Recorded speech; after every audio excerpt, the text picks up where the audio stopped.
Muy buenas noches a todos, estamos aquí en Bajo la Lupa. Nuestro jefe y conductor está de permiso porque hoy está de cumpleaños, así que muchísimas felicidades a Carlos, le damos desde aquí. Y bueno, esta noche los convocamos y los invitamos a ver y analizar con nosotros esto que sucedió en el Brasil y que generó, diríamos, mucha polémica, mucha controversia por este giro radical que dio ideológicamente Brasil y sus implicancias con nosotros. Del efecto Bolsonaro vamos a hablar esta noche con nuestros invitados especiales, pero antes ya les saludo a mis compañeros. Andrés, Riquelme, buenas noches. ¿Cómo estás, Estela? Muy buenas noches. Mi felicitaciones a Carlos también, que seguro nos estará mirando. Segurísimo. Alfredo. Hola, Estela, ¿cómo estás? Un saludo a la audiencia y a nuestros invitados también. Bueno, está con nosotros Alberto Acosta Garbarino, presidente de Desarrollo en Democracia. ¿Qué tal? ¿Qué tal? Realmente un placer estar aquí con un grupo de amigos y para conversar y discutir un poquito lo que pasó en Brasil, ¿verdad? Doctor Euclides Acevedo, muy buenas ¿Qué noches. tal? Muchas gracias por la invitación. Felicidades para Carlos Báez, que estoy seguro que no nos está viendo. Gracias por la invitación. ¿Qué tal, mi querido? Hola, Euclides. ¿Mi doctor? ¿Cómo está, doctor? Bien, excelente. Muy bien. Bien. Te escuché la otra vez en Perspectivas 2019 que tu enfoque un poco del análisis internacional que hacías, Alberto, tenía que ver un poco con esta realidad regional, pero sobre todo enfocado mucho con lo que pasó en Brasil. ¿Quién es Bolsonaro? Bueno, no, realmente creo que es bastante público ya quién es Bolsonaro. Es un diputado que ocupó una banca desde el año 1989. Realmente, diríamos, un oscuro diputado que sí se caracterizaba por sus declaraciones polémicas, por su actitud un poco payasesca en algunos casos, pero que tuvo la capacidad de subirse un poco a una ola que sobre todo se dio en las últimas semanas. Esa ola, yo diría, anti-PT. Eso fue lo que ocurrió realmente. Yo discuto un poco si esto fue un giro a la derecha o realmente es un voto siempre negativo, ¿verdad? Yo creo que ambas votaciones fueron negativas. La gente que votó a Bolsonaro votó contra el PT y la gente que votó al PT votó contra Bolsonaro, ¿verdad? Realmente eso fue lo que ocurrió. Hay preocupación en la élite brasilera con lo que pueda pasar, ¿verdad? Porque realmente él llega a la presidencia sin planes. Toda su campaña fueron básicamente de temas de valores, la vida, la familia, Dios, ¿verdad? Pero no se discutió en la campaña los grandes problemas que tiene Brasil en este momento. Brasil está en una profundísima crisis, agudísima crisis económica, social, moral, ¿verdad? Que, bueno, podemos hablar después en detalle de cuáles son los componentes de esa crisis. De nada eso se habló en la campaña. Entonces llega un presidente con casi ninguna experiencia ejecutiva, nunca ocupó ningún cargo ejecutivo, aparentemente sin planes y también sin equipo de gobierno, ¿verdad? Está armando ahora el equipo, ¿verdad? Y ya se notan muchas improvisaciones en ese equipo. Y bueno, vamos a ver que podemos ir viendo después, desgranando un poco el tema, pero básicamente yo creo que es un voto anti, más que un voto pro. Y bueno, tenemos que evaluar un poquito con Euclides, con Mengo, contigo, Andrés, contigo, esta onda que hay de votos anti, ¿verdad? Yo creo que Macri también es un voto anti Cristina Kirchner. De alguna forma también Marito fue un voto anti Carter, ¿verdad? O sea que no es que votaron a ellos, ¿verdad? Entonces, claro. Llegan a la presidencia gente con ese apoyo, con congresos muy divididos, muy fragmentados. En el caso de Brasil, 30 partidos en la Cámara de Diputados, 21 partidos en la Cámara de Senadores.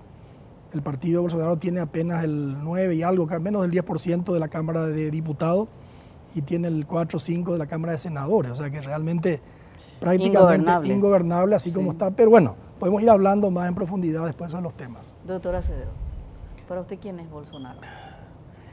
Bolsonaro es un accidente. Es un efecto irracional de una causa legítima. La causa legítima es el hartazgo de la corrupción, un hartazgo de la inseguridad, un hartazgo de lo que acaba de señalar Acosta Garbarino, de una profunda crisis económica y por sobre todas las cosas una crisis de un sistema de partidos que dejó de entusiasmar e ilusionar a la ciudadanía. Discutíamos con el doctor Miguel Ángel Montaner, él decía que Bolsonaro es el resultado de la conciencia colectiva.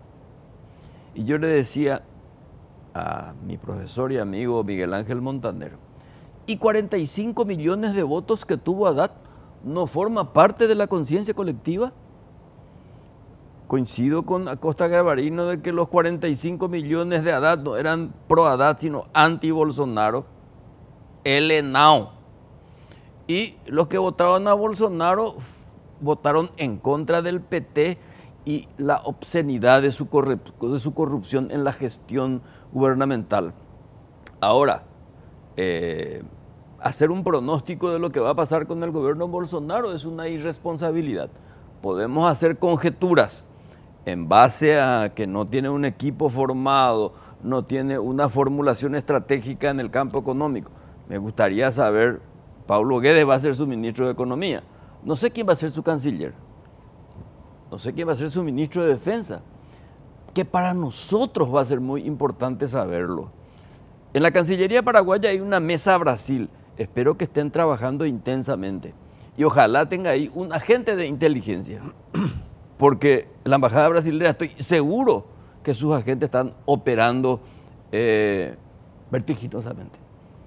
Euclides, no te lo voy a hacer fácil porque te voy a preguntar algo que a mí me descoloca un poco, donde encuentro yo muchas respuestas y que da la razón de que no puede interpretarse únicamente desde un modo ideológico. Ibope, Sí, la misma que pronosticó con exactitud la victoria de Bolsonaro, sí. decía antes que si Lula competía, Lula ganaba en primera vuelta. Sí. Sí. Entonces es difícil interpretar eso. Claro, fíjate vos que hablando de Ibope, todos decían que Bolsonaro ganaba la primera vuelta, pero que no iba a ganar la segunda vuelta. Y hoy dicen, si fuera Ciro Gómez, es probable que ganara, pero no hay peor hipótesis que aquella que se formula en el pasado. Yo creo que tenemos que preocuparnos qué viene ahora. Y tampoco es una cuestión ideológica la lucha contra la corrupción. No, es una insurrección de la derecha. O si no, véase México. Andrés Manuel López Obrador no es de derecha. Y harto los mexicanos de la corrupción, que no tiene ideología, sí tiene apetitos, más o menos. Quiere decir, doctor, que ya no se vota a ideología, sino se vota a las personas y a lo que esas personas representan. Y de alguna manera sí hay una disminución de la conciencia social.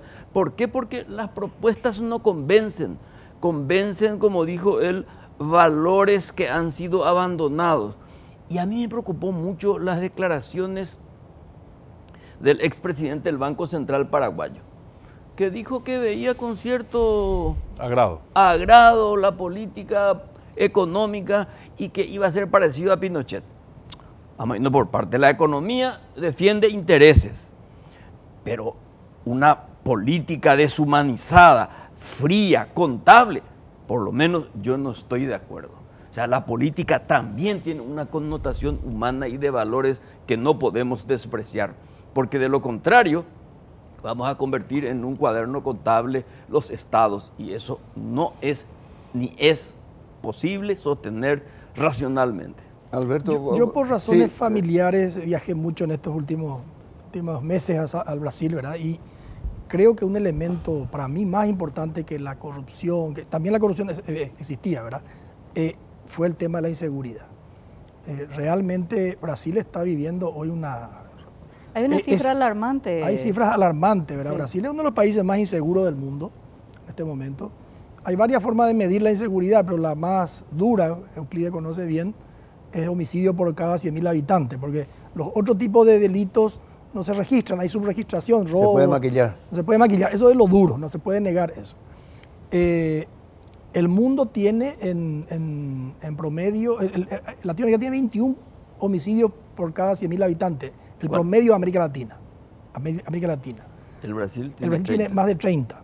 Paraguay. Paraguay tiene 10. Argentina tiene 6, por ejemplo. Estados Unidos tiene 5. Europa tiene 2. Brasil tiene 30. Y hay ciudades como Río que están arriba de 40, ¿verdad? Entonces hay gente que te dice, no puedo salir a la calle, no pueden salir mis hijos a la calle, ¿verdad? Entonces, el tema seguridad fue un tema fundamental, porque eso la gente siente. Inclusive hubo homosexuales que votaron por Bolsonaro, porque prefieren estar vivos antes que ser reprochados. Ser reprochados. O sea, hasta eso entró a jugar en el tema, ¿verdad? Ahora, Entonces, doctora ese Cot- tema de seguridad fue un tema importantísimo. ¿Qué país económicamente recibe Bolsonaro? Aparentemente una recuperación de Brasil en los últimos meses, pero aún así no tiene margen de error Bolsonaro. Le Bolsonaro, puede costar muy caro a Brasil. voy a decir algo que comencé a escuchar en Brasil, el tema de alguna gente ahora, después de las elecciones. El gobierno de Temer, con lo terriblemente impopular que es, en lo económico estoy hablando, tuvo la virtud de ponerle a una especie de superministro de Economía, que fue Enrique Meirelles, alguien muy prestigioso, donde que él, cuando digo superministro, él controló todas las instituciones económicas de Brasil. El Ministerio de Hacienda, el Banco Central, Industria de Comercio, Comercio Exterior, en fin, todas las instituciones, hubo una coordinación de parte de Meirelles. Y recibe en una situación calamitosa Temer, ¿verdad? Un dato fundamental es el déficit fiscal. El déficit de Brasil, cuando recibe Temer, es el 10% sobre el Producto Interno Bruto. Para que la gente tenga una idea de magnitudes, acá en Paraguay tenemos un tope de 1,5%. En Europa, el Pacto de Estabilidad habla de un tope del 3%. 3% sobre el Producto Interno Bruto. ¿Verdad? Brasil tenía 10%. O sea, 3 veces más que el límite que fijó Europa. O sea, un déficit gigantesco. ¿Verdad?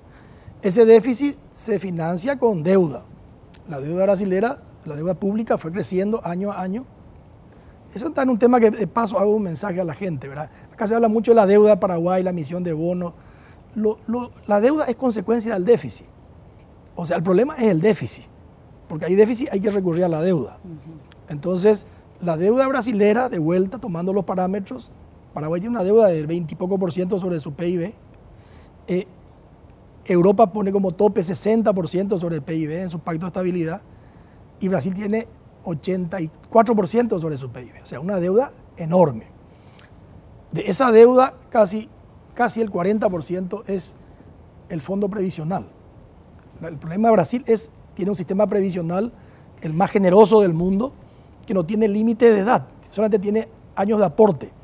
O sea, 30 años de aporte sin límite de edad. Si yo comencé a trabajar a los 18 años, me estoy jubilando a los 48 años. ¿Verdad? Mucho de lo que uno ve corriendo en las playas de Copacabana son jubilados, ¿verdad? Entonces... Y tienen 50. Y tienen 48, 50 años, ¿verdad? Financiar eso es imposible. Casi 40% del gigantesco déficit de Brasil es el déficit previsional. Que Temer no pudo conseguir la aprobación en el Congreso, presentó y eso quedó ahí parado, ¿verdad? Entonces, él recibe un país con déficit fiscal, con alta deuda, un país que acaba de salir porque el 2015 y 2016 tuvo la mayor recesión de su historia Brasil. Y con la industria para abajo. La industria, con un proceso de desindustrialización, allá por el 80, la industria representaba el 35% del PIB de Brasil, hoy es creo que el 15% del PIB de Brasil. Entonces, un país estancado, un país con 13 millones de desempleados, con un déficit fiscal pronunciado, con deuda alta. Bueno, eso es lo que recibe Bolsonaro. Bueno, todo lo que tiene que hacer son medidas impopulares, las medidas de ajuste. El ajuste, no hay otra manera, y el ajuste principal primero pasa por el sistema previsional. Lo que están diciendo es de que el proyecto de Temer, de reforma previsional, que está parado, van a intentar empujarlo ahora, de aquí a enero, para que ese costo político ya no corra a Bolsonaro, ¿verdad? Aparentemente, Paulo Guedes está queriendo impulsar eso, que se trate el proyecto de Temer, pero sale Onyx, el diputado Onyx, que es va a ser el jefe de gabinete de la Casa Civil de Brasil, sale a decir que él va a votar en contra, pero él es diputado. O sea, ahí ya te da la pauta de la descoordinación que hay en el Claro. equipo de Bolsonaro, ¿verdad? El ministro de Economía dice que va a impulsar que se presente el proyecto de ley, que se trate de vuelta, y el otro dice, el jefe de gabinete dice que va a votar en contra en la Cámara de Diputados. Entonces, vamos a ver qué pasa. Hay mucha incertidumbre, ¿verdad? Euclides, ya sé que no se puede hacer futurología con respecto a tantas indefiniciones, pero evidentemente va a haber un gobierno de mano dura, brasilera, de derecha. Alberto conoce bien, estuvo en el Brasil formándose en economía en la época de la década del 70, las políticas de Delfín Neto. Probablemente ese es algo parecido, intenten algo parecido a eso. Y nosotros desde aquí, ¿en qué nos puede afectar? ¿Bolsonaro en el Brasil es una buena o mala noticia para los paraguayos? Yo creo que no es una buena noticia. No es una buena noticia porque, por lo que señaló él, tiene que tomar medidas interiores muy fuertes y tiene que tener una política proteccionista. 5.000 millones de dólares en nuestra balanza comercial con el Brasil. Sí, 3.000 Entonces nos millones. tiene que preocupar. Además, él no tiene un tipo como Marco Aurelio en el gobierno de Lula, que vos le llegaste creo que a conocer, que tenía una actitud integradora. Independientemente que este no es morocho, ¿verdad? Pero una manera de hablar de Emiliano R. Fernández, o podía cañonazo, o mi camballe. Bueno, entonces creo que merece, y como decía, creo que un editorial, no sé cuál de ellos, no nos tiene que preocupar tanto lo que quiere hacer el Brasil, sino cuáles son o quiénes van a ser nuestros hombres de Estado que van a negociar estas hipótesis de peligro que estás señalando. Le hace Itaipú, le hace balanza comercial, le hace Mercosur, le hace proyectos transoceánicos, le hace proyectos de integración de defensa continental, porque el Brasil no se va a salir de... Por eso es importante quién va a ser su ministro de defensa, porque la política de defensa en el Brasil determina su política exterior. Y a su vez su economía es un reflejo. Ustedes saben, más que nadie, Alberto sabe que Itamaraty es el Sacro Colegio de Cardenales. Cualquiera del Papa que venga se va a tener que someter a él. Este tipo dice, no. A ver, aquí Itamaraty no me va a marcar el paso.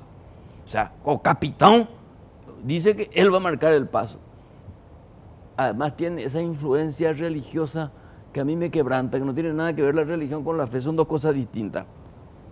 Si no hubiera sido por el apoyo religioso, no hubiera tenido el éxito electoral que tuvo. En ese sentido, una pregunta para los dos. Las instituciones, Bolsonaro frente a Brasil, diríamos, un antecedente que tenemos de un líder similar es Donald Trump. Pero Estados Unidos tiene instituciones sólidas. Entonces Donald Trump puede, por llamarlo de alguna manera, bloquear con algunas propuestas. Ahora mismo está sugiriendo que los hijos de inmigrantes ya no tengan la ciudadanía norteamericana, y eso es un derecho constitucional. Y él dice que no, que por decreto va a resolver eso. Pero no sé si es la diferencia, pero pregunto, que conocen más Brasil, si Brasil tiene las instituciones sólidas como para contrarrestar los probables excesos que por lo menos por su discurso conocemos de Bolsonaro. Yo creo que sí, yo creo que Brasil tiene instituciones muy importantes. Euclides mencionó Itamaraty, un ejemplo, ¿verdad? Si bien Itamaraty, en ese sentido por ahí había medio discrepar de vos, Euclides, Itamaraty era el colegio de cardenales, era el que marcaba Dilma ya lo... con el PT se ideologizó, y eso lo mencionó en su discurso Bolsonaro, ¿verdad? Lo que pasa es que cuando llega Lula al Brasil, al gobierno de brasilero, se va y ve, para entrar a Itamaraty hay que hablar como 5 idiomas. Uno tiene que estudiarle a Mar en alemán, tiene que leerle a Adam Smith en inglés. O sea, para poder entrar hay que hablar varios idiomas. Entonces cuando entra Lula al poder, ve que en Itamaraty todos los que estaban ahí eran, en su mayoría, por ejemplo, hombres blancos y de clase alta, ¿verdad? Entonces comienza una política de abrir el tema, que entren otro tipo de... Y eso fue bajando el nivel de Itamaraty, y muy ideologizado. Lo de Marco Aurelio era como una especie de Itamaraty paralelo que tenía Lula, ¿verdad? Un canciller paralelo. Un canciller paralelo porque también, eso por ahí ustedes saben más que yo, me decía el expresidente Sanguinetti, en Uruguay ocurrió algo parecido. El Frente Amplio tenía todo el espectro de la izquierda, extrema izquierda a la extrema derecha, y pasó lo mismo con el gobierno de Lula. Lula tenía al Partido de la República de Alencar, que era extrema derecha. Y realmente estos gobiernos de izquierda en lo interno, en lo económico, no tocaron el sistema. No hicieron ninguna reforma, ¿verdad? Quedó la misma economía que tenía Cardoso cuando llega Lula. Entonces le dejó la política exterior a la izquierda, a la extrema izquierda. Eso hizo Tabaré en Uruguay y hizo Lula y eso manejó Marco Aurelio. Y le fue minando a Itamaraty. Ahora él, lo que dice en su discurso después del triunfo, dice que él va a volver a desideologizar a Itamaraty, que va a volver a hacer lo que era antes, ¿verdad? Va a volver a hacer ese colegio de cardenales que estaba hablando. De élite. De élite. Ojalá. Y también va a sacar, al Mercosur dijo lo mismo, ¿verdad? El Mercosur también no ideologizado, que Mercosur perdió su rumbo, era un acuerdo de libre comercio, un mercado común, era un acuerdo económico y se convirtió en un lugar político, ¿verdad? Entonces va a haber una tendencia, yo creo a que tome protagonismo Itamaraty de vuelta, va a haber una tendencia a que tipo Fiespi, las organizaciones muy fuertes empresariales van a empujar estos acuerdos tipo Mercosur más hacia a lo económico, que era su origen, ¿verdad? Y básicamente van a, sin duda alguna, mirar a las potencias económicas, ¿verdad? Ahora, con respecto a la pregunta que hizo Estela, algo muy importante. Los contrapesos institucionales. Sí. Bolsonaro le va a traicionar su doctrina, le va a traicionar su inconsciente político, año militar, Su yo. ¿verdad? Sí. Pero va a tener enfrente un poder altamente institucionalizado como el Poder Judicial. Sí. No le va a permitir locuras, ¿verdad? Así En mismo. el legislativo va a hacer miles de combinaciones, esa fragmentada franja política que hay en el Parlamento. Fíjate, el partido mayoritario tiene el 10%. Sí. Matías, no sé si tenés Y el cuadro del Congreso brasileño, que realmente es alarmante. Sí, 56 senadores tiene, diputados tiene el PT. El PT. 52 tiene el PSL. PSL es su Y partido. fíjense en los gobernadores. En el 2014 el PT tenía 17 y 11 la oposición. Y ahora es totalmente al revés.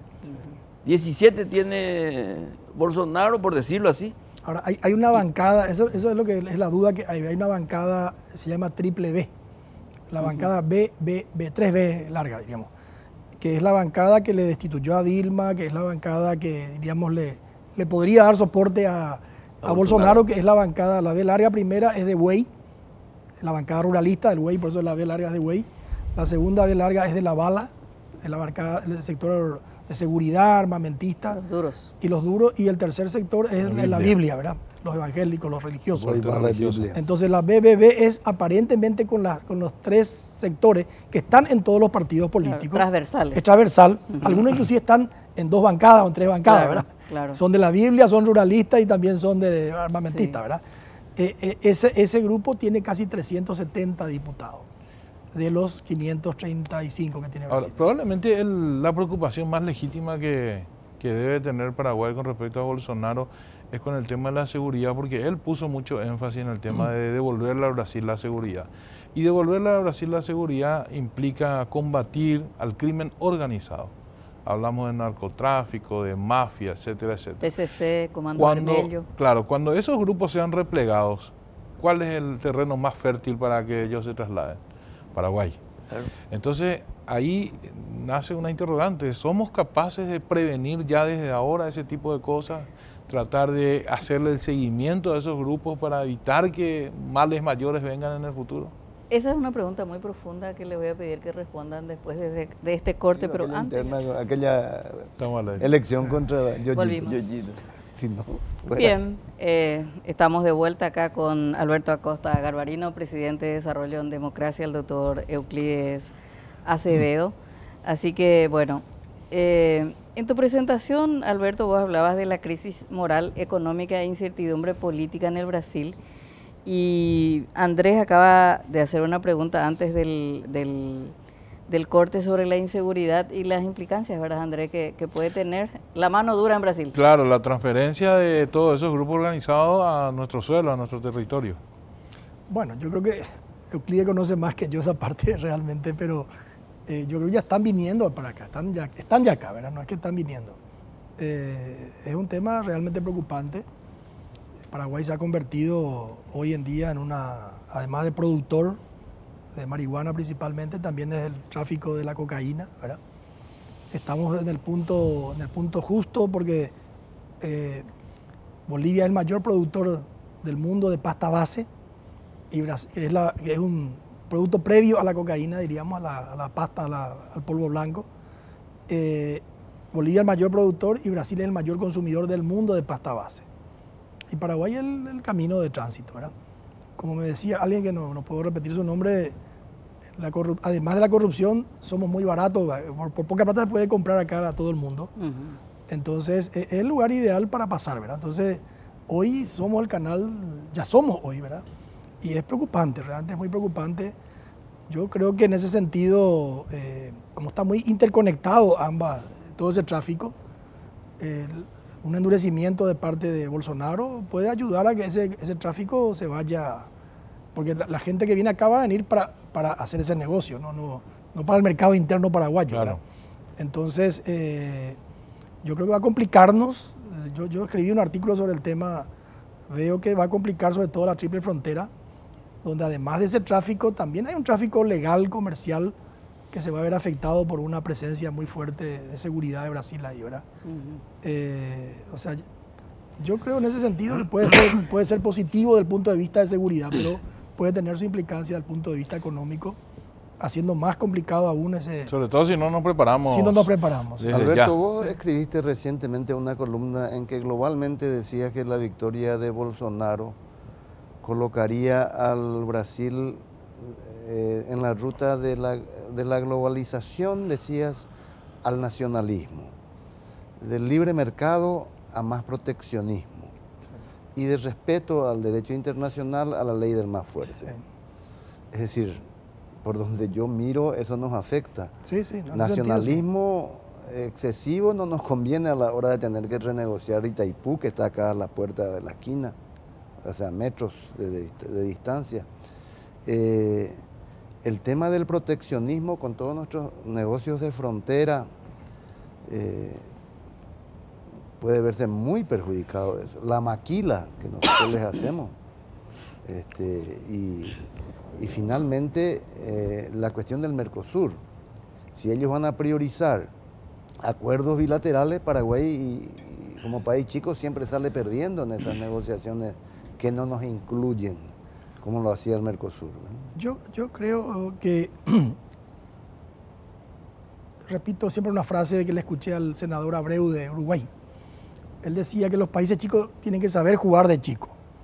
Es una vocación casi ser chico, decía él. Y Paraguay tiene que, estamos condenados, no podemos mudarnos físicamente de este lugar.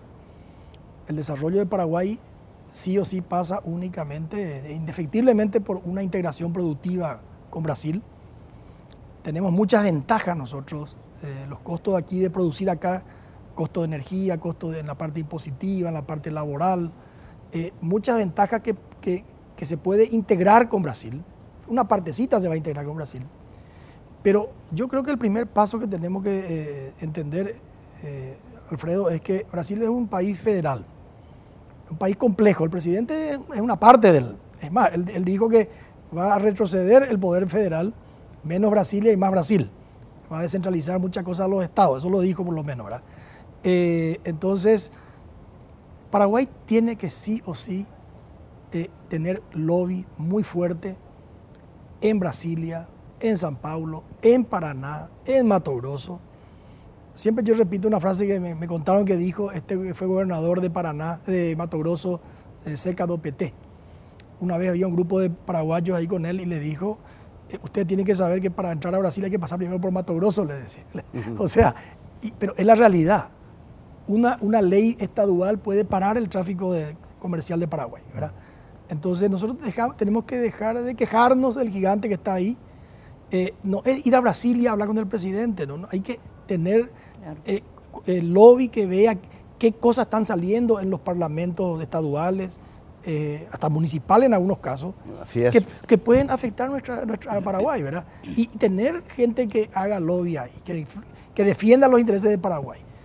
Hay que hacerlo eso con Bolsonaro, con el que sea, ¿verdad? Porque Brasil es un país complejo, un país federal, repito, y nos afecta muchas cosas que ocurren a nivel estadual o municipal, mucho más que lo que puede pasar a nivel federal. Retomando la pregunta que hizo Andrés, estuvo con nosotros en el anterior programa el fiscal Marcelo Pecci y ya hablábamos un poco de esta posibilidad de que, bueno, ya están acá los del PCC, los del Comando Vermelho, y decía lo que nosotros tenemos que evitar como país es que Paraguay sea una zona de confort para estos grupos delictivos. Doctor Acevedo, que también sos experto en materia de seguridad, defensa, ¿qué política de Bolsonaro puede empeorar nuestra situación? Porque ya estamos mal. El doctor Riquelme señaló con mucha claridad que la política de seguridad interior del Brasil, que va a ser muy dura, va a empujar a las organizaciones criminales a refugiarse en estados vulnerables, el nuestro. Y dijo muy bien una comparación Andrés Riquelme, no es lo mismo tener sucursales que ya las tenemos, que la central venga acá. Y ahí donde nosotros tenemos que tener mucho cuidado y mucha cautela, porque desde el punto de vista económico, y Alberto sabe porque integra grupos o poderes fácticos nacionales que pueden negociar, pueden ir a hablar con una zambulla que acaba de ser electo en Mato Grosso, ¿verdad? Pero después de la seguridad, yo no sé si la Fiscalía tiene un servicio de información como para tener un banco común de datos. Eso es una cosa que hay que negociar con el Brasil. La Senat está abastecida en información por la federal, sin ninguna duda. Y desde el punto de vista militar, el ministro de Defensa tiene que ponerse en contacto con su par del Brasil, porque hoy tienen nuevos roles las Fuerzas Armadas. O sea, este problema del Brasil nos obliga también a nosotros a actualizarnos y a modernizar nuestros organismos de seguridad, que vuelvo a repetir por enésima vez, no es un concepto militar ni es un concepto policial, es un concepto político, integral. Entonces, ¿qué persecución del crimen organizado si no tenemos un servicio de inteligencia que le anticipe a los amigos de la economía nacional de lo que está haciendo a Zambulla, el prefeito de Campo Grande del estado de Paraná? Todo eso tiene que saber las fuerzas económicas del Paraguay. Y los organismos de seguridad no van a funcionar si no tienen un banco común de datos. Y el Comando Vermelho y el PCC no son criminales comunes, están muy vinculados también a la política, allá y acá. Sí, y vinculados a la política. Hay otro elemento también allí, la situación de los brasiguayos en Paraguay. Los brasiguayos, por lo menos mayoritariamente, tienen una ideología conservadora como propietarios de tierra. Y, ¿cómo corresponde? Como corresponde. Cada vez que tienen problemas de ocupación o de invasión de tierra, recurren a las autoridades brasileras para que presionen acá. Con Bolsonaro allí va a haber, como se dice hoy en día, un empoderamiento del poder de presión de los brasiguayos. Sin ninguna duda. Sí. Y ese es un tema que tiene que estudiar la Cancillería, que tiene que estudiar el Ministerio de Defensa, que tienen que estudiar los municipios. Los intendentes de frontera tienen que entender este fenómeno, que es un fenómeno también cultural, no es poca cosa. ¿Por qué? Porque nuestro Estado está en continuo cambio y tenemos que buscar, además de la bilateralidad inteligente con el Brasil, por eso sería bueno saber quién coño se va a ir como embajador al Brasil. Y por otra parte, ¿a quién le vamos a enviar a La Paz y al Perú? El Perú ya tenemos, ¿verdad? Porque nuestro objetivo hacia el Asia-Pacífico, yo creo que no es despreciable para nada. Doctor Acosta Guerreiro, usted como presidente de Desarrollo en Democracia, tiene esta mirada, esto que estamos hablando desde el punto de vista del interés paraguayo nacional, pero también tiene una mirada con respecto a la democracia en sí. esta llegada de Bolsonaro, si bien la alternancia es siempre saludable para las democracias, sin embargo, cuando esa alternancia va un poquito hacia un extremo, cualquiera sea este, pone en riesgo la democracia. ¿A usted le parece que la democracia en Brasil tiene algún semáforo rojo, algún punto de inflexión en este momento? Yo confío mucho en las instituciones, ¿verdad? Yo creo que Brasil tiene instituciones sólidas. Lo que mencionaba Euclides, el tema del Supremo Tribunal Federal, la parte del Poder Judicial, demostró claramente su independencia, ¿verdad? Por otro lado, y hay que decirlo con toda él puede ser alguien con muchas intenciones de llevarse todo por delante, pero finalmente es un país casi parlamentarista el Brasil, ¿verdad? O sea, igual que lo que pasa medio acá, ¿verdad? O sea, al final va a tener que encontrarse con un Congreso donde va a tener que negociar muchísimo, ¿verdad? Ojalá que negocie. Porque el Senado tiene 21 partidos y el diputado tiene 30 partidos. 30 partidos, imagínate. ¿No tenés la foto esa? Sí, tenemos, está Matías. foto Si mostramos el Parlamento bueno, brasileño, eso es importante. Un rompecabezas. Sí, es un rompecabezas. Y eso sí es lo que hay que decir. Todos los presidentes que vinieron tuvieron que armar mayoría, si no, no sobreviven. No, es lo que no pueden gobernar, no sobreviven. Claro. Entonces, el problema es que para armar mayoría, en el caso de Lula, de Lula tuvo que usar como pegamento la corrupción. El mensalado y todo lo que vino después, ¿verdad? Pero esos son juegos propios de las democracias, ¿verdad? Tratar de articular mayorías. Yo me refiero más al peligro del desarrollo del nacionalismo extremo, bueno, que por ahí se pueda descomponer un poco la cosa. Ese riesgo hay, sin duda, y está ocurriendo en todo el mundo, no solamente en Brasil, ¿verdad? Lo de Trump, lo del Brexit, todo este tipo de... Hay un descontento con el sistema democrático así como está funcionando, ¿verdad? Con los partidos políticos.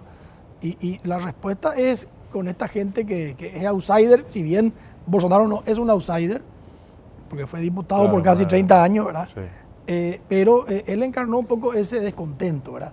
Yo lo que veo mucho es el voto negativo en este momento. En todas partes la gente vota en contra de, más que a favor de, ¿verdad? Pero volviendo al caso de Bolsonaro, yo no creo que él pueda... Se va a encontrar con todas estas limitaciones, con todos estos problemas, que le va a ser muy difícil poder atropellar, diríamos, las instituciones democráticas, ¿verdad? Yo no veo riesgo de quiebre en ese sentido.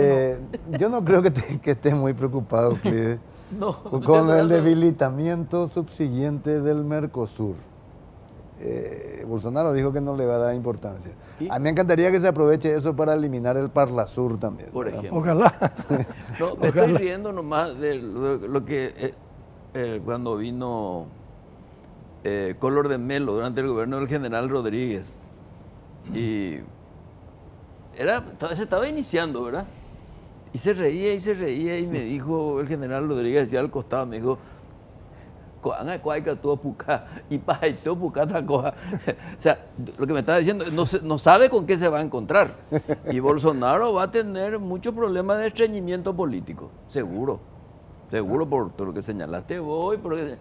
Y lo del Mercosur, bueno, si podemos sacar el Parlasur, yo no creo que eso sea tan conveniente, hay que revisar en todo caso. Pero ahora también que los paraguayos tengamos libertad de bilateralidad, ya, tenemos que plantearnos tarde o temprano dejarnos de Taiwán y marcharnos hacia Pekín. Ellos están por unirse por la política del hogar común, fanático. Fanático de Taiwán.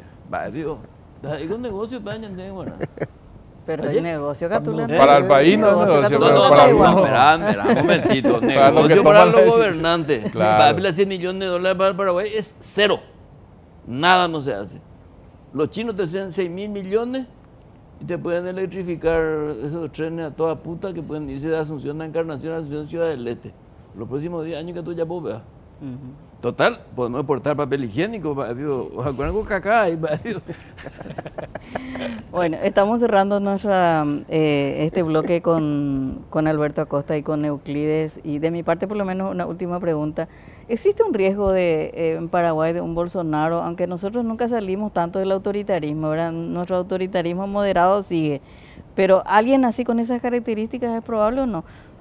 Sobre todo con Payo Cubas, un poco que se empezó a hacer las comparaciones, ¿verdad? no sé si llegará al poder, pero de que hay un riesgo, hay un descontento muy grande, ¿verdad? El que puede, lo que ocurrió con Bolsonaro es eso, él se pudo poner delante de esa ola, ¿verdad? Y él fue llevado por la ola, ¿verdad? Entonces yo creo que acá hay un descontento y que alguien pueda encarnar, no sé si va a ser Payocú o quién va a ser, pero alguien que pueda encarnar eso tiene ahí mucho para crecer y puede llegar, ¿sí? Euclides. Yo no creo que surja un general Oviedo. Si Oviedo viviera, probablemente hubiera sido presidente porque él reunía las condiciones psicosomáticas. Yo no creo que en Paraguay la gente apueste en el 2023 a un líder taumatúrgico o a un líder que encarne, o por usar un término de la profesión de nuestro compañero, que coagule ese hartazgo social y de repente se convierta en una especie de mesías. Yo no creo eso. Lo que sí creo que esta sociedad le va a obligar a la insurrección de una nueva clase política con un mayor criterio, con un mayor rigor, y yo no creo que después de todo estos escándalos la gente se atreva a seguir robando. Como dicen allí en Tijuana, al pasar por ahí en Tijuana hay como una especie de petirosis. Acá, venga acá. Y uno me llamó la atención al pasar enfrente y dijo, hermano, aquí le robamos menos, venga. Sí, bueno, o sea, yo creo que por lo menos se va a robar menos. Estoy absolutamente seguro de eso. Y creo que hay un proceso de fortalecimiento institucional, donde van a jugar un rol muy importante ustedes los comunicadores, ustedes los encargados de los medios de comunicación, de transmitir ideas, vigilancia y nuevos valores éticos. Muchísimas gracias, doctor Euclides Acevedo. Al contrario, perdón por algunos de No, con que Bolsonaro Alberto Acosta, muchísimas gracias a ustedes por tu aporte. Así que, gracias. bueno, a la vuelta de la pausa nosotros vamos a estar con el doctor Casañas Levy, vamos a hablar sobre estas denuncias de corrupción en el Ministerio de Educación y de otros temas también que se pueda hablar con el doctor Casañas Levy.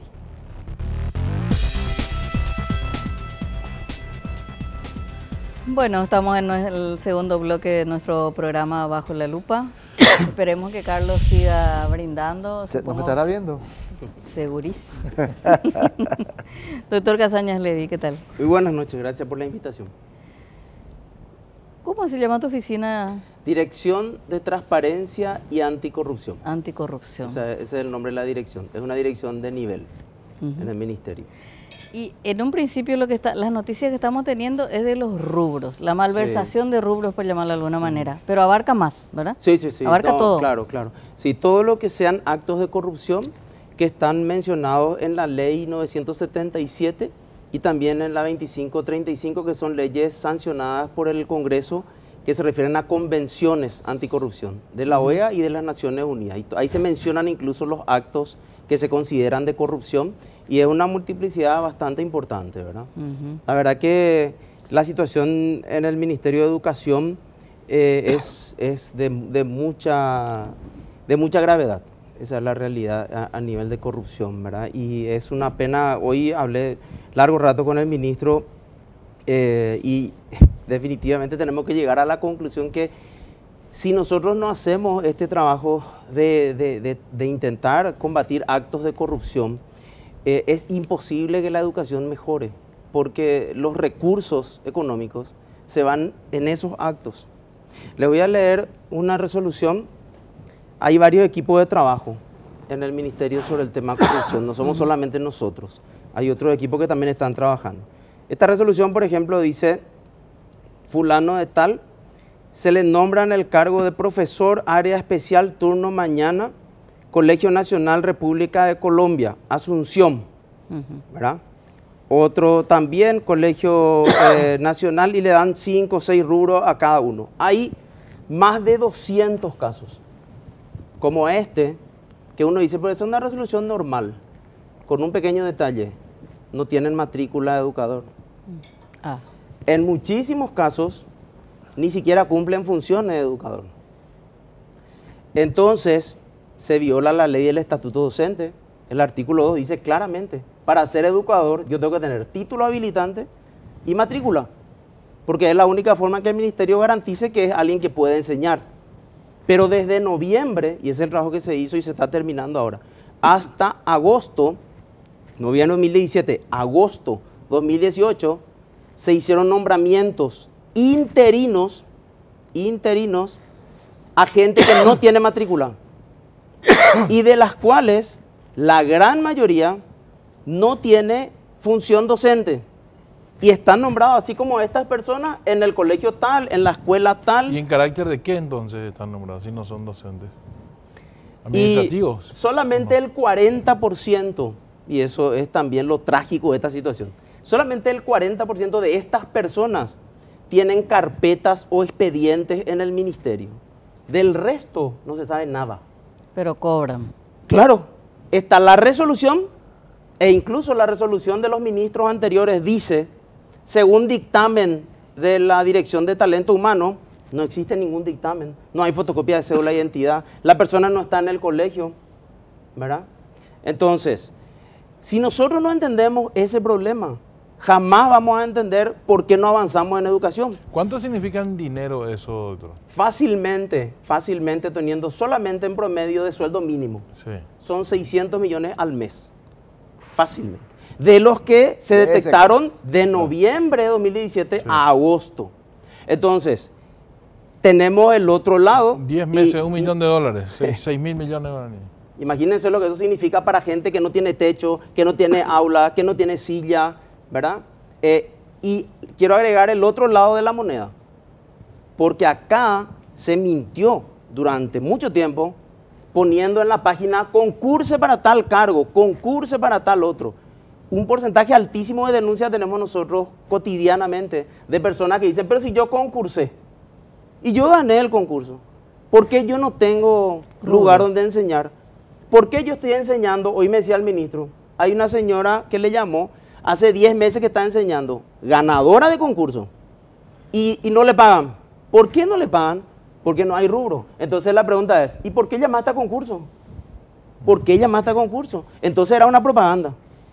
El que la gente diga, ah, estamos concursando, ah, que muchos concursos. Peor aún, ¿por qué le das rubro a gente que no enseña? ¿O que no? Y bueno, pero por eso digo, Ahí es está el tu rubro. otro lado, pues, claro, ahí está el rubro. Y ese otro está en la oficina de no sé dónde, cumpliendo asistencia de no sé qué, pero en la resolución dice, profesor de ética en el turno mañana. Es gravísima la situación. Y se estuvo pagando eso, hasta ahora se está pagando. Doctor Y el ministro Castaño. dijo, bueno, basta, yo no puedo seguir pagando gente que ni tiene matrícula ni... Sí, yo suelo escuchar que es un eterno problema del Ministerio de Educación y le pregunto si es así, ¿verdad? Que dice que el problema de educación, sin lugar a dudas de corrupción, sin lugar a dudas esos rubros, ya sabemos a dónde se van operadores políticos de todos los colores, etcétera. Pero que también el Ministerio de Educación tiene un problema administrativo, que muchos de esos rubros docentes en realidad se usan en el sector administrativo, porque dicen, a la hora de pelear nuestro presupuesto, es más fácil que los parlamentarios te den rubro para docentes, porque si vos le decís que es para el sector administrativo, no te dan. Entonces hay como un engaño, diríamos decir, tienen más rubros docentes, pero en realidad no es que es un planillero, sino que hay un administrativo que está cobrando con rubro docente. ¿Existe también eso Es o no? un problema de décadas. Sí. Es un problema de décadas. Pero, la diferencia está en que en estas resoluciones hay contenido falso. Porque yo le estoy nombrando a José Casañas Levy como profesor de filosofía o de psicología en el colegio de Yabevirú. Y es mentira. El tipo o no está ahí, o está en otro lado, o no está luego. Entonces, también tenemos que ver el lado de la gente que sí concursó y que con razón dice, ¿por qué no me dan a mí si yo concursé y yo gané? Entonces, y este es solamente un aspecto. ¿Y algunos que le pudieron haber hecho el seguimiento? ¿Dónde, por ejemplo, estaba? ¿Hay algunos que no están en el ministerio directamente o Y están figura, en el ministerio está en el otro lado? ministerio en una oficina. En una oficina. ¿Verdad? Funge de el más común de todo, bibliotecario. Doctor, y nosotros sabemos que la mayoría de los ahora colegios no hay libro. no hay ni biblioteca. se evidenció otra debilidad institucional, que es con los centenares de casos que salieron a la luz en el último mes. Van a parar a una asesoría jurídica que tiene 5 abogados. Bueno, ese es un tema. La asesoría jurídica, la Dirección de Asesoría Jurídica manifestó una serie de preocupaciones por las falencias que tenían, etcétera, y el ministro les convocó, una reunión de la cual yo participé, y el ministro le dijo, ¿qué es lo que necesitan para instruir los sumarios que yo ya resolví? Porque el ministro ya firmó la resolución. No tenemos impresora. ¿Saben qué le dijo el ministro? Acá está mi escritorio, esa impresora que está ahí, ahora pueden llevar, porque yo no uso, lleven. ¿Qué más necesitan? No podemos notificarle. Bueno, acá tienen 6 vehículos están a disposición hoy para poder notificar.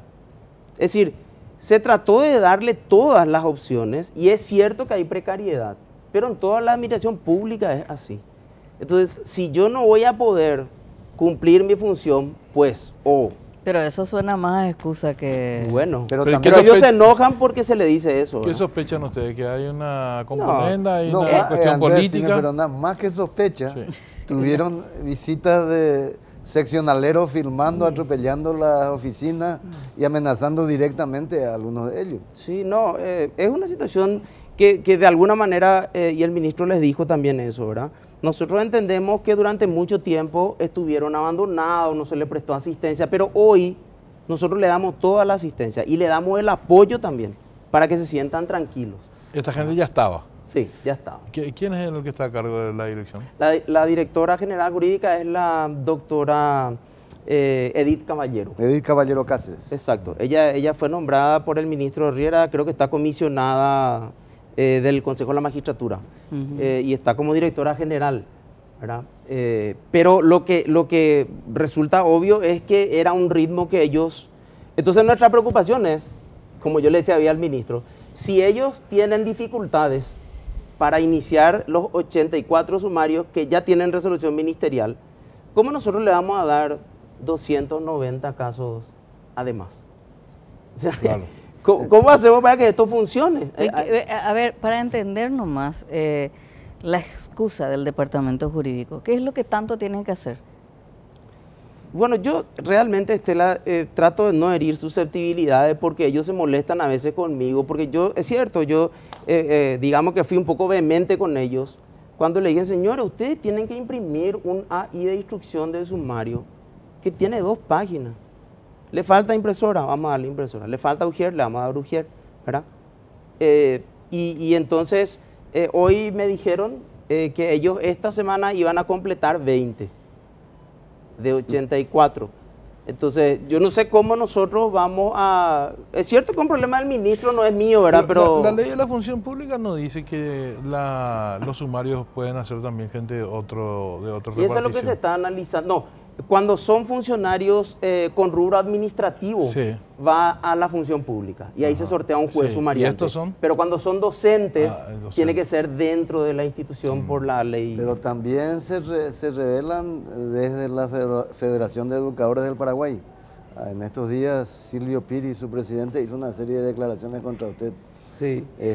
No quieren este tipo de investigación. Claro, lo curioso es, y el senador Riera también, que publicó hoy un tuit donde dice que nosotros mentimos. Le pregunté todavía no me contestó, pero le pregunté por Twitter en qué es lo que estamos mintiendo, ¿verdad? O por qué ellos no hicieron esto antes, por qué nunca hicieron. Lo que pasa es que todos los procesos, históricamente, contra algún esquema de corrupción que claramente existe, genera reacción.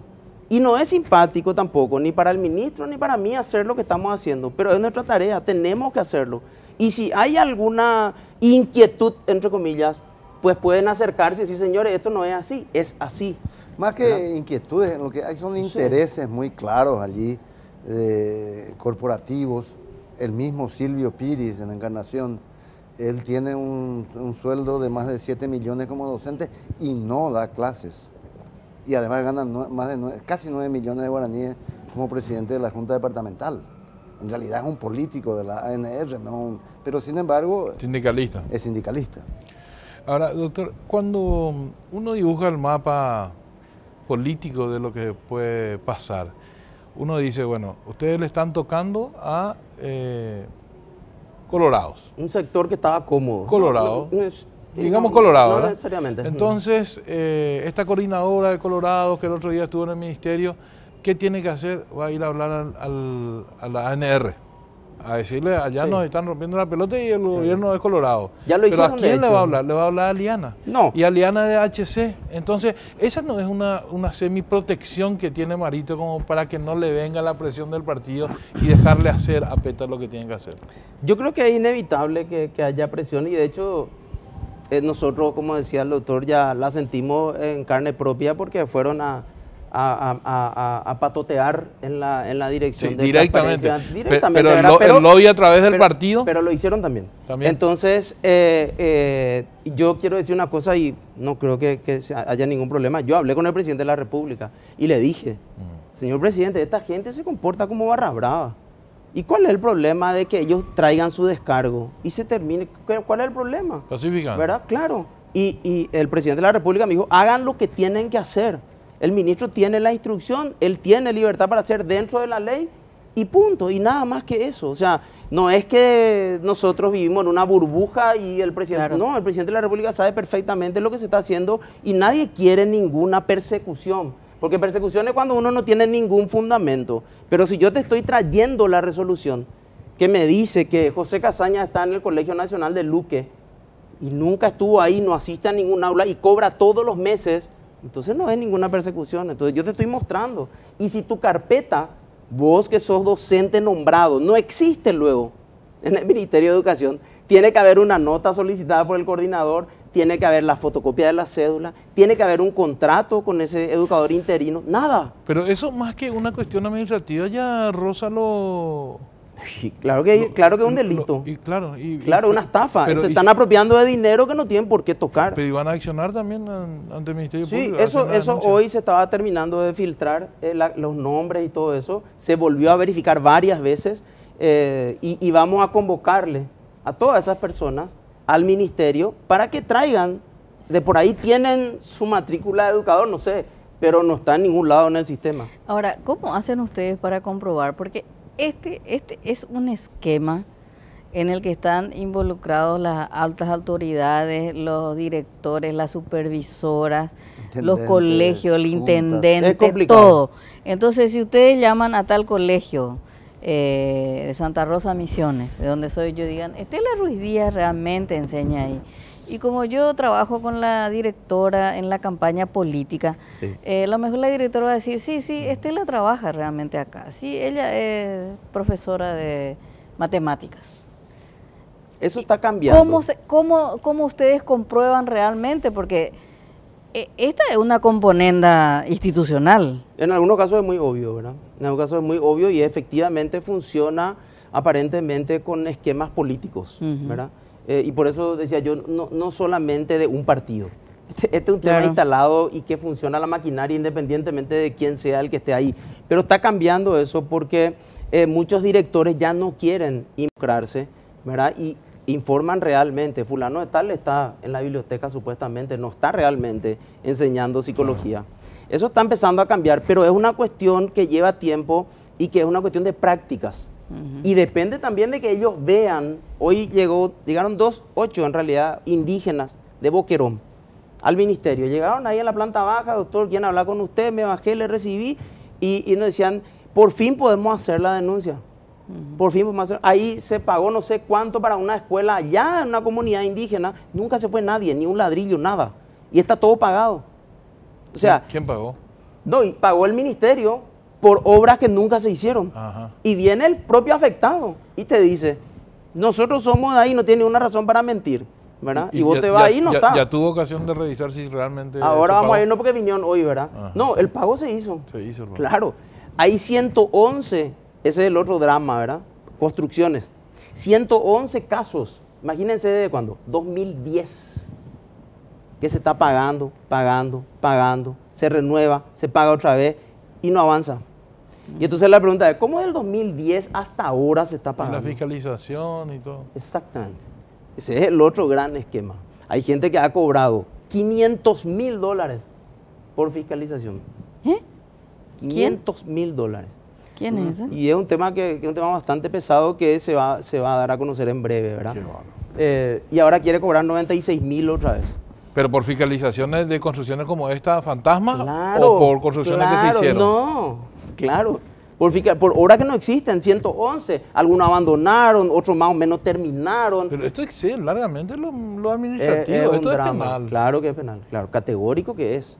¿verdad? Ahora, todo esto funcionó y siguió funcionando porque había una protección política, porque si no, no se comprende.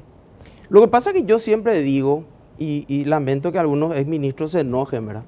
Pero realmente lo que nosotros encontramos, uno hace así y encuentra. No es algo que te pueda pasar inadvertido. O sea, es algo que vos mirás un poco y vas a encontrar. ¿Dónde está el informe del fiscalizador? Yo me fui a Limpio, a una escuela en Limpio. Yo me fui personalmente.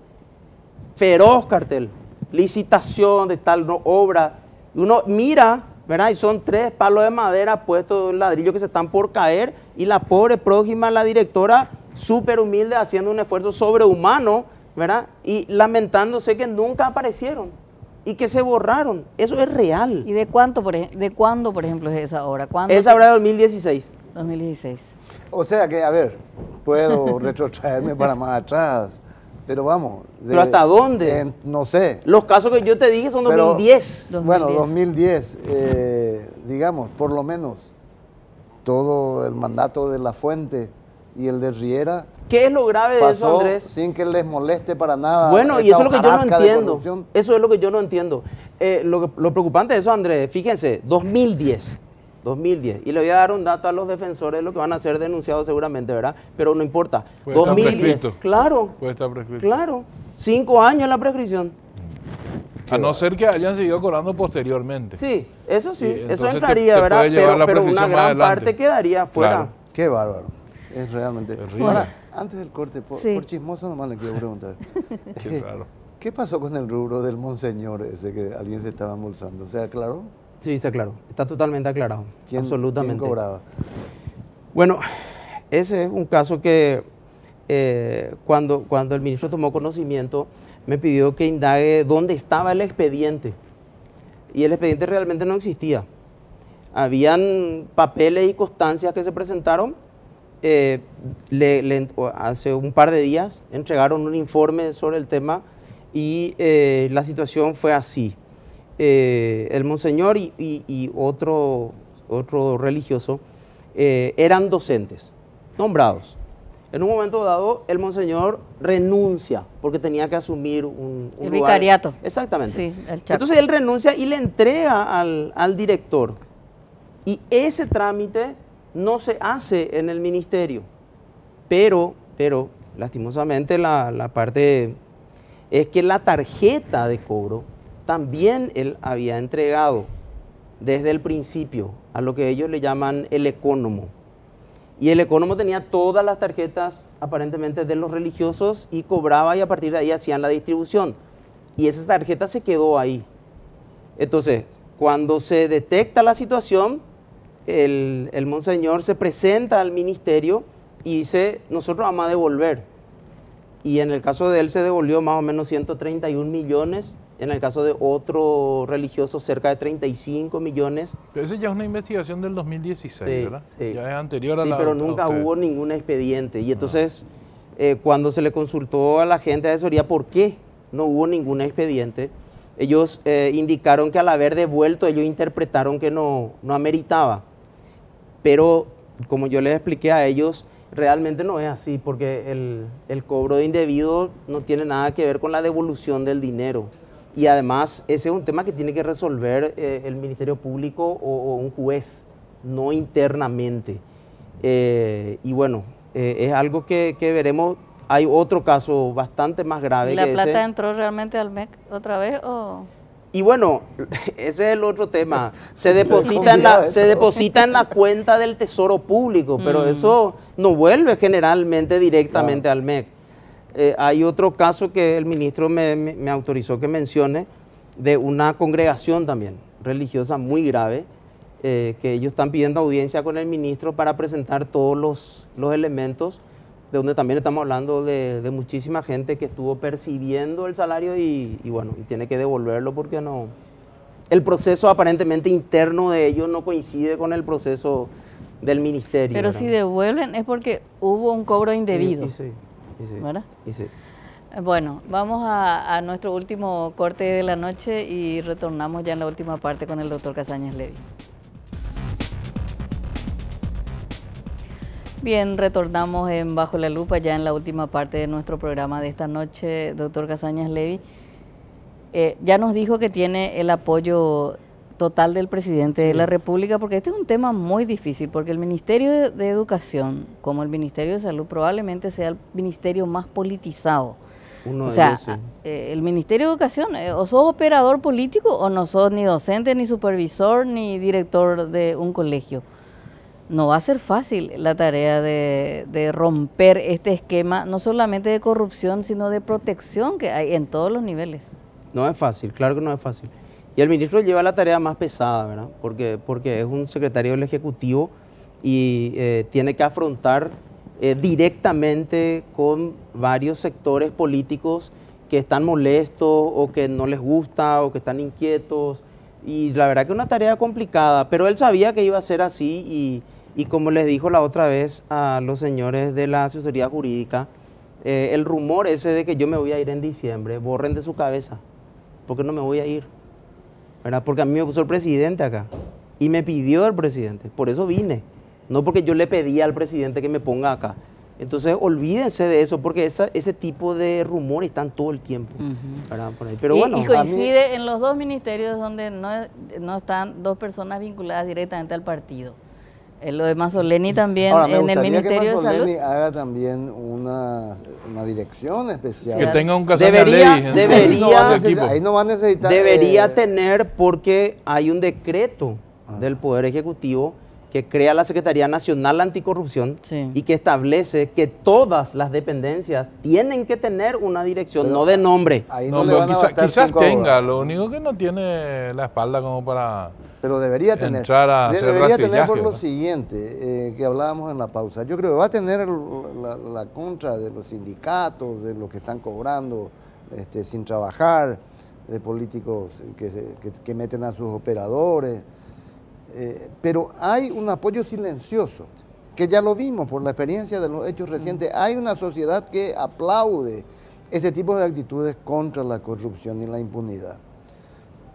Ojalá en el Ministerio de Salud haya algo parecido, porque estoy seguro va a tener muchísimos problemas. La gente va a terminar aplaudiendo acciones de este gobierno, claro, y de este ministro. Porque además si se nombra y se dice fulano de tal cobra el rubro y no se va, entonces no van a tener excusas. Además, con el mismo presidente de la República, el operador político que venga le va a decir, bueno, pero vos estuviste robando. Claro, claro. De hecho, en su momento yo cuando hablé con el presidente hace unas semanas, le dije, presidente, nosotros no tenemos por qué perseguirle a nadie. Si esa persona que te dice eso, ¿verdad?, te está mintiendo, porque acá está la evidencia y está el informe y está el acta también, ¿verdad?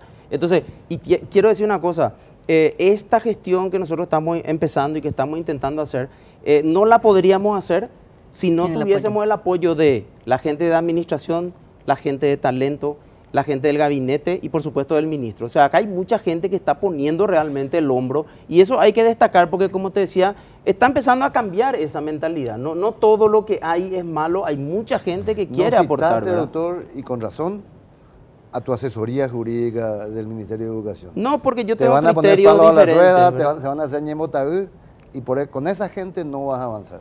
Yo tengo criterios diferentes. Nuestro trabajo es traerles la evidencia, presentarles la evidencia y el trabajo de ellos es hacer los sumarios. Y eso es todo lo que se le pide, no se le pide otra cosa, ¿verdad? ¿La directora jurídica nombró el ministro Peta o ya estaba? No, estaba, entiendo que fue nombrada por el exministro Riera y bueno, pero esa es una decisión, como es un cargo de confianza, esa es una decisión que la toma solamente el ministro, ¿verdad? Pero supongo que si para la próxima semana no acelera la impresión de los sumarios. No arregla su impresora.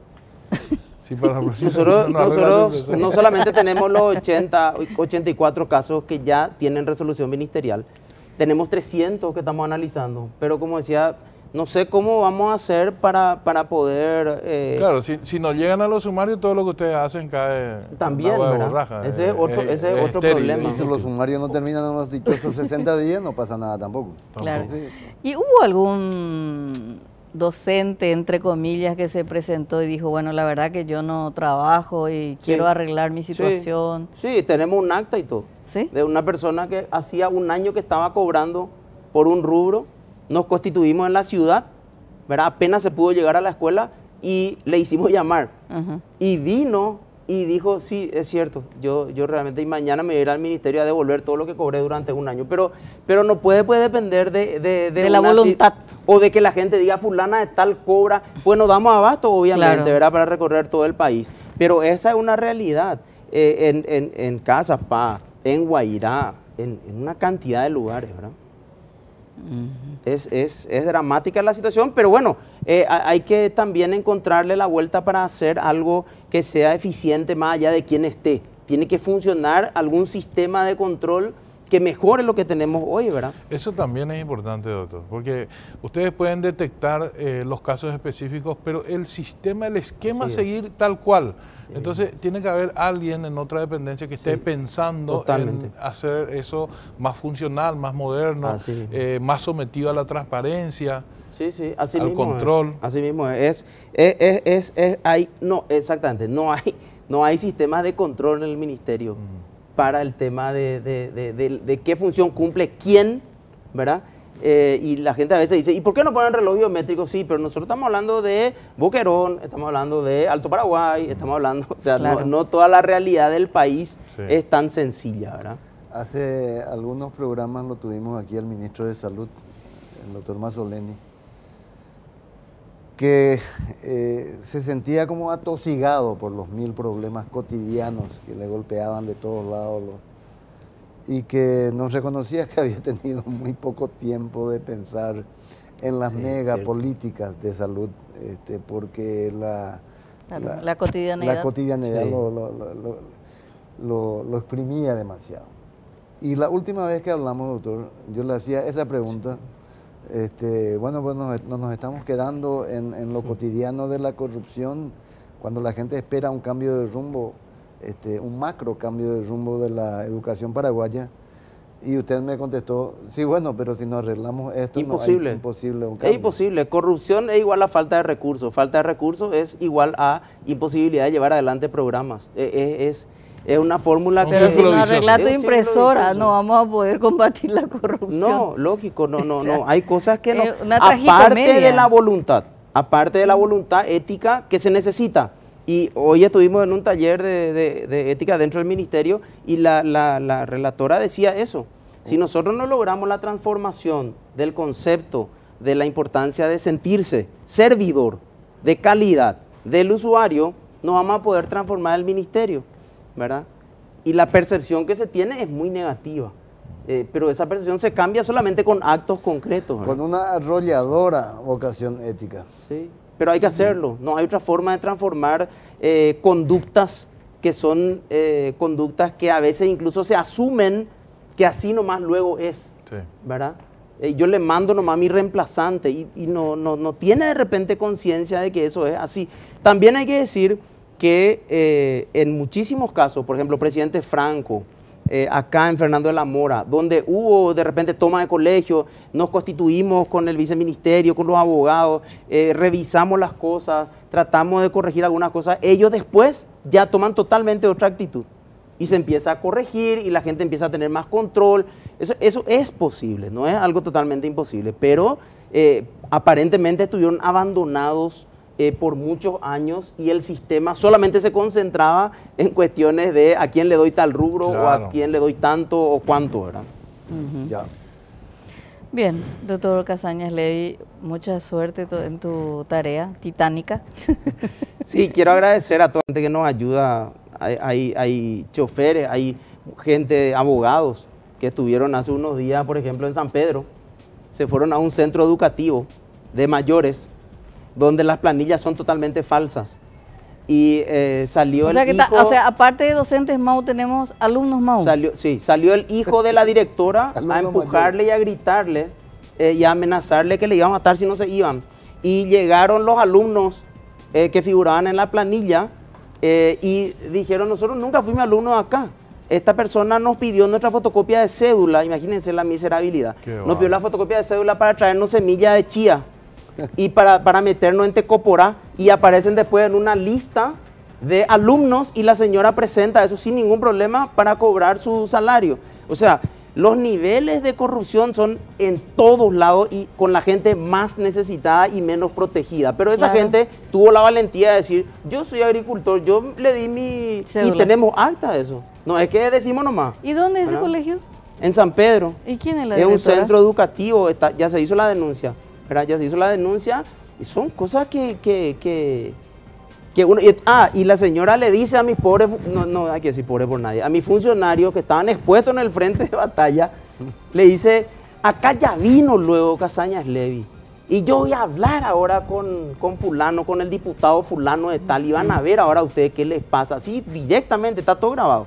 O sea, ese es el nivel de esfuerzo que de repente hace gente que está trabajando en nuestra dirección y que se expone. Realmente se expone porque a mí de repente me dio miedo cuando yo me pasaba en el video y le dije, salgan de ahí. No tiene sentido estar, uno no sabe si va a salir con un arma o qué va a hacer. Claro. ¿Verdad? Eso también hay que valorar y creo que es importante. ¿verdad? Claro. Doctor Casañas, le Gracias. muchísimas gracias. Gracias. Andrés, buenas Gracias, noches. Estela, no, Alfredo, mañana. Buenas noches, Estela. Buenas noches y muchísimas gracias.